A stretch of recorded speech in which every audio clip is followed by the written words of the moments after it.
dog example on earth, even though I have not experienced every dog, I can actually do pretty much a rough estimate of dog by searching through data on how much dog food we sell, how many people buy Kong things for their dogs, how many Pets R Us are scattered around the world. There's all sorts of data. What is going on, my fellow freethinkers? Welcome back to the channel where we put faith and reason in the same room and just let them go at it. Today's matchup is a good one. Matt Dillahunty sits down with Dinesh D'Souza, and what starts as a calm chat about how we decide what to believe turns into a full-on tug of war over evidence, faith, and whether your everyday confidence about life is secretly the same thing as religion. Dinesh comes armed with a clever little analogy about Socrates and the stars in the sky, convinced he's set the perfect trap. Matt, he's not buying a single piece of it. Stick around all the way through, because this one builds slowly and then snaps shut hard, and the payoff near the end with a dog of all things is absolutely worth the wait. Before we get rolling, drop a comment and let me know where in the world you're tuning in from. I love seeing how far this little corner of the internet reaches. All right, enough from me. Let's get into it.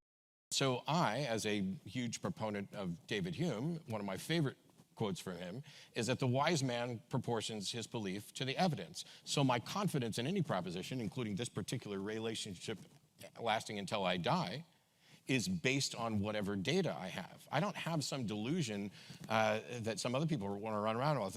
I've found the person and we're definitely going to be together forever because life is uncertain. And it seems that rather than engaging in that self-deception, I'm fine saying, this is what I hope happens. I hope that I am with you for the rest of my life. I hope that, or for the rest of our lives or whatever, but I don't have an unrealistic expectation. But don't you make plans? Sure, I make plans for tomorrow because that's the pragmatic. You don't buy insurance, you don't build homes, you don't make plans, you don't put money into a 401k, and you don't put money into educational funds. Yes. You do. Right. So in other words, that's because I have a reasonable confidence based on data about how long I'm likely to live and what benefits are likely to be rewarded from there. Based on not an exercise of faith. Let me ask you this. Because what you're talking about is confidence in the absence of certainty. But my confidence is proportional to the evidence. The fact that there isn't certainty about the future doesn't mean that it's an exercise of faith. I'm saying that the evidence you're invoking is bogus, because according to you, if the divorce rate were 5%, you would make lifetime plans, because according to you, there's a much higher chance, 95% probability. No, that's not remotely what I said. Well, it is kind of what you said. I would make lifetime plans because I hope to have a lifetime, not because what the divorce rate is. Well, I know what the life expectancy is for people in the United States. For me, roughly, I can make a rough guess as to, barring some other consequences, how long I'm going to live. So, of course, I'm going to plan for the future. You plan for what you were optimistically hoping for. But I could get hit by a bus out here in New York where, by the way, it doesn't matter which direction you're walking down these streets, the wind is always in your face. Sorry. That may be true. Look, I think life is lived in the moment. We look at memory as a reliable, although not very reliable, account of the past, but we trust it. Even though, again, if someone were to demand we substantiate that trust, we'd be a little hard-pressed to do it. It would be. Memory is very selective. Other people remember different things than you remember, and so on. And life has an unknown future stretching in front of us. Now, at all times in history, people are in huge ignorance about the world, large parts of which in the past were completely unknown. If I was Socrates walking in Athens in the 5th century BC, and I looked up in the sky, I'd see 7 stars, right? Now, if I was taking the rationalist position, I would say, well, I see 7 stars. I have no reason to believe that there are any more stars in the sky. And just for clarity. Yes. Are you saying this is remotely accurate, or is this just an example? Because anybody who thinks that back then people only saw 7 stars, I got problems with. No, fair enough. Okay. Fair enough. I'm using the limited radius of our empirical knowledge. I knew that. Just for your benefit, it's an analogy. Yeah. Right. Yeah. This is the exact distinction religious apologists never want to deal with, and Matt nails it right out of the gate. When he leans on the idea that the wise man proportions his belief to the evidence, he isn't being cute. He's drawing a line that Dinesh spends the whole exchange trying to blur, and you have to understand why that line matters. Dinesh's entire game is to stretch the word faith so wide that suddenly buying insurance or saving for retirement becomes the same thing as believing in a god. That's the trick. That's the whole move. Watch how Dinesh frames it. He says what Matt is doing is confidence in the absence of certainty, and he delivers it like a knockout punch. But Matt doesn't flinch. Matt fires back that his confidence is proportional to evidence, and that is the entire ballgame. Confidence built on actuarial tables, life expectancy, and decades of recorded human behavior is not the same animal as believing something with zero supporting data. One is a calculated bet, the other is a leap in the dark, and here's what people don't realize. When you plan for the future, you're not exercising faith, you're doing math. Insurers have priced risk this way since the late 1600s, when Lloyd's of London started underwriting ships based on real loss records in a London coffeehouse. That's not belief, that's bookkeeping. So when Dinesh tries to weld those two things together, he's running a sleight of hand, and Matt catches it instantly. And the best part, Dinesh actually gives up ground. He builds this whole scenario, gets pushed on whether it even holds, and just folds with fair enough, it's an analogy. That little wobble tells you everything about how shaky the setup was. And you know, so the ancients knew the earth is round and so on. But the point here is that you have this limited body of data. But if you really reflect on the data, and you also reflect on yourself, right away you see, hey, I'm Socrates. I've never moved 5 miles away from the place I was born. I don't even know how big the earth is. There could very well be a whole bunch of other stars out there, and just because I have not 1 ounce of empirical evidence for them, I can't be close to them or declare them out of bounds or declare that my whole life has to be lived without regard to that possibility. Well, because it's a very real possibility. So let's say you and I both lived on this particular plot of land in New York our entire lives, and we had only ever seen 7 stars. Right. I'm not ruling out the possibility that there are 7 other stars. I'm dealing with people who are saying there are more than 7 stars, and they can provide no evidence for it. Right, but let's just say that those people who say that there are more than 7 stars, right, have the following type of reason for saying that. They say, first of all, let's just say that we're part of a natural universe, right? This is Kant's the starry heavens above. And they also know that I can't see very far, so because I only see 7 stars and I know that I can't even see a guy who walks over the horizon, I probably think there are a whole bunch of other stars that I just can't see because my eye only goes that far. Would that be an irrational reason to believe in more stars even though I only see 7? Yes.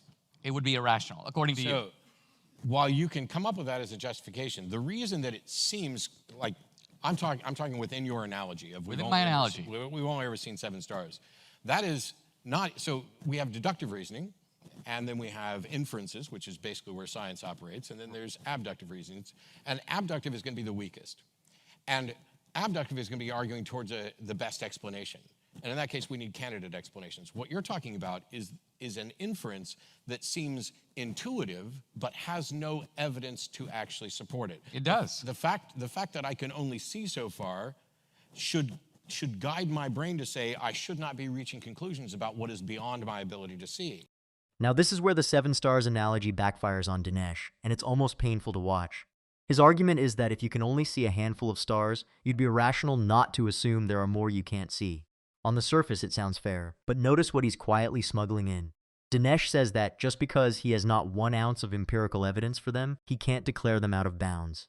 And there's the problem. Nobody is declaring anything out of bounds. Matt isn't claiming there are definitely no more stars. He's saying something far sharper. Matt points out he's dealing with people who claim there are more stars and can provide no evidence for it. You see the gap? Withholding belief is not the same as claiming the opposite. That's the move Dinesh keeps skating past, hoping nobody notices. And then Matt does something I wish more people did in these conversations. He actually teaches the room how reasoning works. He lays out deduction, then inference, where science operates, and then abduction, reasoning to the best explanation, which he flatly calls the weakest of the 3. And then he drops the line that ends the analogy. Matt says Dinesh is offering an inference that seems intuitive, but has no evidence to actually support it. That is the kill shot, because intuition is not evidence. It feels true, and feeling true is precisely how bad ideas survive for centuries. Then Matt closes with the cleanest principle in the whole clip, that he should not be reaching conclusions about what is beyond his ability to see. People want to call that closed-minded. It isn't. It's intellectual honesty, and it's the opposite of what Dinesh is selling. Okay, so let's take, for example, you've seen a certain number of dogs in your life, correct? Yeah, tons of them. She stops at every one. Right. Above and beyond that, you haven't seen other dogs that are outside the radius of your empirical experience. True? Correct. Do you believe that there are other dogs other than the ones you've seen? I have evidence of other dogs on Earth. What's that evidence? I've seen video footage. I have. Okay, met but people let's in just say the different video countries. footage, let's count those among the dogs you've seen. What about the dogs you haven't seen? Sure. You believe they exist? On Earth, yes, but if you tell me that I should then believe that there are dogs on Saturn, that's the level of thing we're talking about. No, here. it's not. It's not. Absolutely not. See, this is the heart of the matter. This is the heart of the matter. Because according to you, religious people believe that there is a God who, like in ancient Greece, inhabits the natural world that's living on another planet. And so your reasoning is at the level of the cosmonauts who go up into the sky and go, no God up here, therefore God doesn't exist. No, that's not it. Well, you just said that I'm proclaiming a dog on Saturn. Yes. And I'm saying that's not what I'm doing at all. So if I can only see 7 stars, there is a weak inference that there may be more stars, but to believe there actually are more stars isn't yet justified by the evidence. The dog example on Earth, even though I have not experienced every dog, I can actually do pretty much a rough estimate of dog by searching through data on how much dog food we sell, how many people buy Kong things for their dogs, how many Pets R Us are scattered around the world. There's all sorts of data that get to this thing where now it is a strong inference that there is a dog in China that I have never met and will never meet. Do I believe that that's the case? Yes, because that's where the data point to. To go beyond what the data show, Okay. to say that just because I know that I have a limit to my vision and I can see 7 stars, therefore I believe there are more, that is to go beyond what the data presents. Oh, the dog analogy. Dinesh genuinely thought he had something here, and it collapses so cleanly it becomes a lesson all by itself. His setup is that you believe in dogs you've never personally seen, so why not believe in a God you've never seen? Then he goes for the big swing. Dinesh says if you tell him to believe there are dogs on Saturn, that's the level of thing we're talking about. He thinks that's a gotcha. It's the opposite of a gotcha. Because Matt immediately draws the line Dinesh refuses to acknowledge. Matt says if he can only see 7 stars, there's a weak inference there might be more, but to believe there actually are more isn't justified by the evidence. And then comes the part that makes this entire clip worth watching. Watch how Matt takes the dog example apart. He explains that even though he hasn't met every dog, he can make a rough estimate by searching through data on how much dog food we sell. And the second he says that, the whole analogy falls to pieces. Because this is the thing Dinesh never had, data. Real, measurable, repeatable, cross-checkable evidence. Dog food sales, pet ownership records, veterinary numbers. A mountain of physical evidence pointing to dogs existing in places you will never set foot. So when Matt says it's a strong inference that there's a dog in China because that's where the data should point, he isn't exercising faith, he's following a paper trail. And here's the part that blows my mind. Dinesh's God has no equivalent. There's no global supply chain for the divine, no measurable footprint, no data set anyone can audit. So the dog comparison doesn't rescue him, it buries him. And Matt lands the final word perfectly, that to believe in more stars just because you see a few is to go beyond what the data presents. That's the whole thing right there. Belief should track evidence, and the moment you sprint past the evidence, you're not reasoning anymore, you're just hoping. And hoping is fine, as long as you're honest enough to call it hoping. That right there is the gap between Matt and Dinesh in this entire exchange, and it's exactly why the evidence-first position holds up. So what do you guys think of this? Leave your thoughts down in the comments, please like and subscribe, and I will see you in the next video.